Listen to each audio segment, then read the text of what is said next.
हाँ तो फंडे क्लियर बिल्कुल ठीक भाई। अब मेरी बात ये समझने का प्रयास करो। अब अगला पॉइंट तुम्हारा जो आता है बाइंडिंग फोर्स समझा दिया, मेल्टिंग पॉइंट और बॉइलिंग पॉइंट। मेल्टिंग पॉइंट और बॉइलिंग पॉइंट सर इसको हटा दूं, प्लीज कर दूं? कोई भी डाउट हो तो आप मेरे कमेंट बॉक्स में जाकर कमेंट कर सकते हैं। और प्लीज एक बार मैं कह दूं, मेरे चैनल को ज़्यादा से ज़्यादा सब्सक्राइब करिए and like the video. Please like करिए और सब्सक्राइब करिए। और अगला जो हम लोग का आता है, अगला टॉपिक समझो। अगला जो आएगा हम लोग, हमने क्या बताया अभी जस्ट आपको बताया, क्या बताया भाई? हमने कहा मेल्टिंग पॉइंट और बॉइलिंग पॉइंट। मेल्टिंग पॉइंट और बॉइलिंग पॉइंट यानी कि एमपी और पीपी एक ही में है, एंड लगा। आयन आयनिक का बहुत ज्यादा होता है हाई, या वी लगा दो वेरी हाई। वेरी हाई क्यों ज्यादा होता है? क्योंकि भैया ये लोग बहुत ज्यादा चिपके होते हैं आपस में, तो इनमें जो होता है तुम्हारा इलेक्ट्रोस्टैटिक फोर्स ऑफ अट्रैक्शन बहुत ज्यादा होता है। तो हाई, वेरी हाई, ठीक। और जो मेटालिक होगा उसमें तुम्हारा कह सकते हो मॉडरेट, मॉडरेट, मॉडरेट। कुछ कुछ का हाई भी होता है, तो हाई एंड मॉडरेट कह सकते हो। High and moderate, high and moderate बोल सकते हो। और उसके बाद तुम्हारा लो हो जाएगा, इसका मॉलिक्यूलर का लो हो जाएगा। अभी बताता हूँ क्यों लो होगा। ये तुम्हारे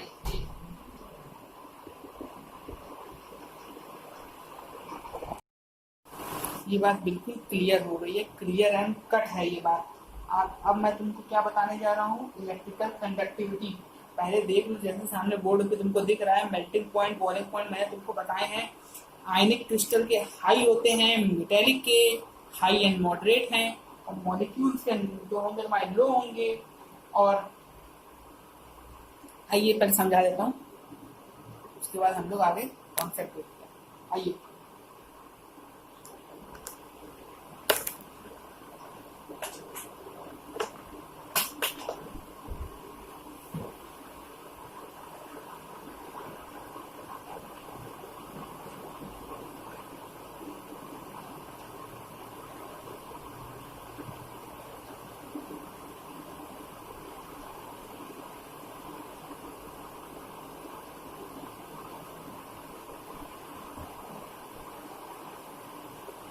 जैसा कि आप लोग देख रहे हैं, मॉलिक्यूलर जो आपका क्रिस्टल होगा उसमें जनरली जो होगा आपका लो, इसमें जो है मॉलिक्यूलर में तो आपका लो होगा।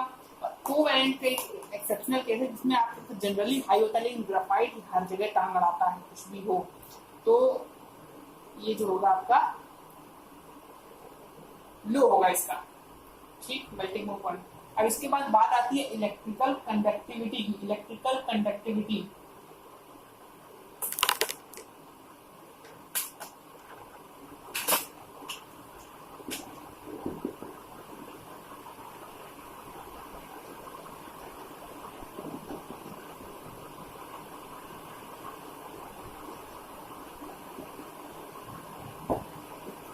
इलेक्ट्रिकल कंडक्टिविटी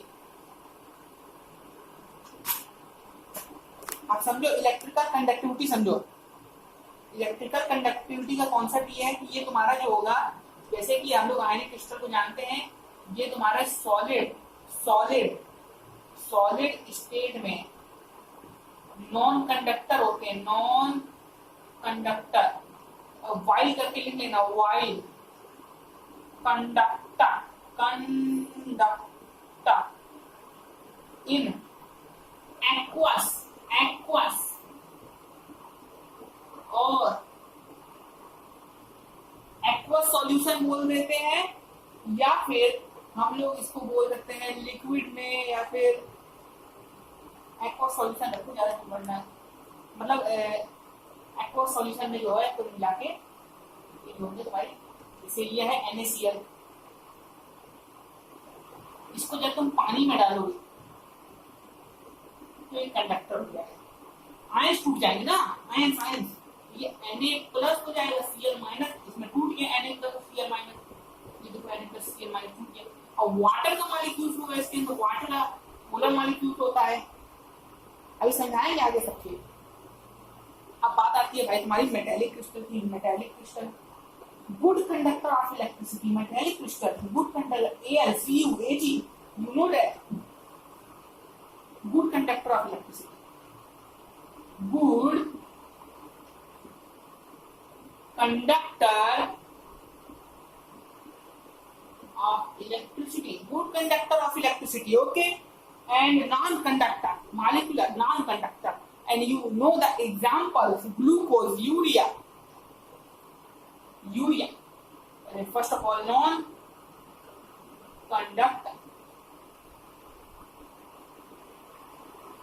यहाँ पे एक पहली हेडिंग डाल दो, एक एग्जाम्पल पहले लिख देता हूँ, नीचे स्पेस ले जाइए। एग्जाम्पल, एग्जाम्पल में यहाँ तुम्हारा NaCl आ गया, मेटेलिक में Al, Cu, Ag, इसमें तुम्हारा आ गया यूरिया, NH2CO, NH2, C6H12O6। और कोवैलेंट तो तुम बहुत अच्छी तरह से परिचित हो गए, डायमंड, ग्राफाइट, सब कार्बन के ही हैं, डायमंड। अब ये मैंने ऊपर इसलिए लिख दिया अभी, अब इससे तुमको पूरा एकदम चित्र एकदम क्लियर होगा, बिल्कुल सब समझ में आ रहा होगा बहुत अच्छे तरीके से। कुछ इसमें तुमको ऐसा नहीं लग रहा होगा जो हमको समझ में ना आ रहा हो। और बात आती है कोवैलेंट की। जनरली नॉट कंडक्टर, देखो यहाँ पे जनरली NON लिख रहा हूं, नॉन, और CON मतलब conductor. But graphite is conductor, graphite is conductor. अब इसको हटा रहा हूं, स्क्रीनशॉट लो जल्दी पहले।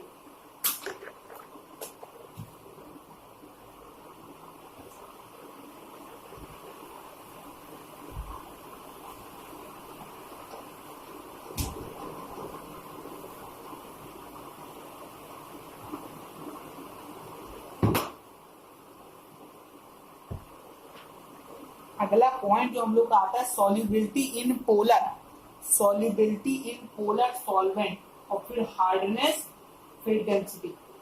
सॉल्युबिलिटी इन पोलर सॉल्वेंट,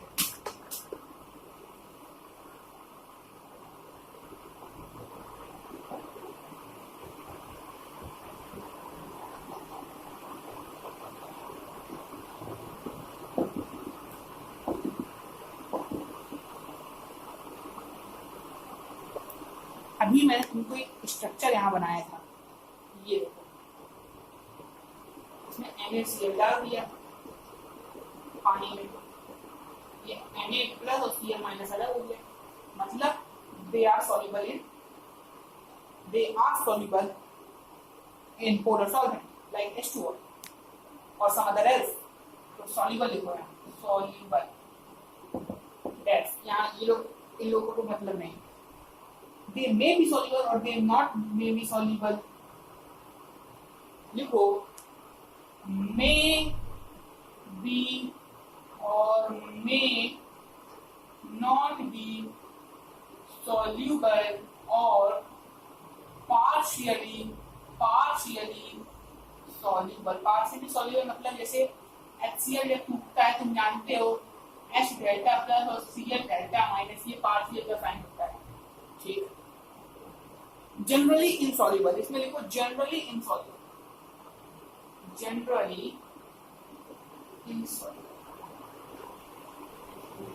इसके बाद बात आती है हम लोग की हार्डनेस, हार्डनेस।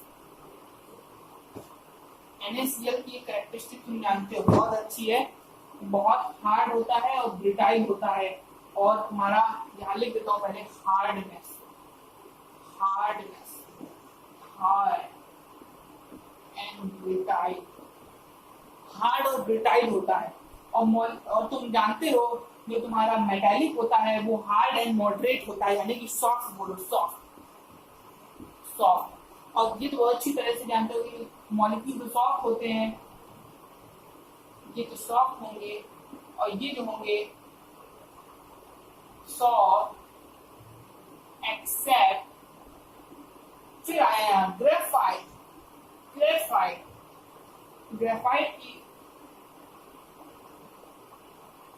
ठीक, ये हो गया तुम्हारा, ये तुम्हारे हार्ड होंगे, ये सॉफ्ट होंगे, ये सॉफ्ट होंगे, यहाँ पे एक चीज करो हार्ड होंगे, जनरली लिखो यहाँ, generally hard except graphite, graphite soft. तो थोड़ा सा गलती से लिख देते, और गलतियों को मत वो देख पॉइंट आउट करिए, आप चीजों को समझने की कोशिश करिए।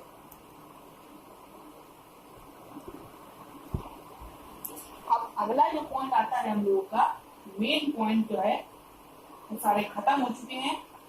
डेंसिटी सीधे सीधे बता देता हूं, तुम्हारे जैसे आयनिक की डेंसिटी हाई होगी, हाई एंड लो दोनों हो सकती है, हाई भी हो सकती है, लो भी हो सकती है, बट ये बहुत कम केस है, जनरली नहीं। और का जो मेटालिक होगा उसमें ये कंफर्म है कि हाई भी होगी और लो भी होगी, हाई भी होगी और लो भी होगी। और इसमें तो लो होगी, हमारे मॉलिक्यूल में लो होगी, और कोवैलेंट में तुम जानते हो बहुत अच्छी तरह से परिचित हो, जनरली होगी हाई होगी, जनरली हाई होगी। इस तरह से टेबल समाप्त हुई, जनरली हाई। अब एक बहुत अच्छा चीज समझाने जा रहा हूँ आपसे में, जो अगले लेक्चर से जुड़ी हुई है।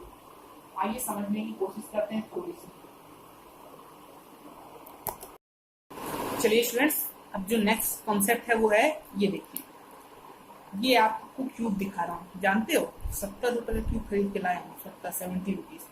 देखो पूरा खोल डाला, क्यों खोला जानते हो? मैंने खुद समझने के लिए खोल दिया। ये देख रहा हो, सारे एटम जो हैं, इसे टीचर कहते हैं कि जो एटम है, मान लो, देखो समझो, जैसे कि अभी मैं बताता हूँ, जैसे एक क्यूब बना दो तुम, तो हर एटम जो है, हम लोग कहेंगे 1/8 पार्ट, मतलब एक एटम जो है 8 एटम से टच कर रहा है, 8 एटम से। लेकिन वो कैसे कर रहा है ये नहीं समझाते, वो चीज मैं तुम्हें समझा रहा हूँ, मैंने खुद समझी, ऑब्जर्व की, तुम भी कर सकते हो। क्यूब लेके आओ, खोलो, समझो, 70 रुपये खर्चा है, लेकिन समझ में आ जाएगा। देखो मान लो इस एटम की बात कर रहा हूँ, इस वाले की, व्हाइट दिख रहा है जो, अच्छा, ये एटम तुम्हारा जो है इस एटम से टच कर रहा है, 1 2 1 2, और ये इधर वाला, ये देखो थोड़ा हिल गया, लेकिन ये 30, चाहे इधर समझो। देखो ये एटम जो है, 1 दिख रहा है, 1 2, समझे, इधर 3, नीचे 4 5 6, नीचे 7, और एक ऊपर 8। अब ये जो तुम्हारे क्यूब है ऐसे इनफाइनाइट है, ऊपर नीचे इनफाइनाइट। तो ऐसे समझिए, जो ये एटम जिसकी मैं बात कर रहा हूँ तुमसे, इस एटम की, ये देखो यहाँ टच कर रहा है 1, ये जो एटम है तुम्हारा, समझ नहीं पा रहे हो तो मेरी बात को देखो, फिर से समझाने का प्रयास करता हूँ। ये एटम देखो, ये वाला एटम, ये एटम इससे टच हो रहा है, 1 2 3 4, ये 4 दिख रहे हैं, 5 ऐसे इसके ऊपर 6, ये 7, ये 8। अब क्लियर होगा बिल्कुल तुमको, फंडा बिल्कुल एकदम क्लियर एंड कट होगा। तो ऐसे ही पढ़ते रहिए, ऐसे ही ऑब्जर्व करिए, प्रैक्टिकल करते रहिए, और पढ़ते रहिए, और आगे बढ़ते रहिए।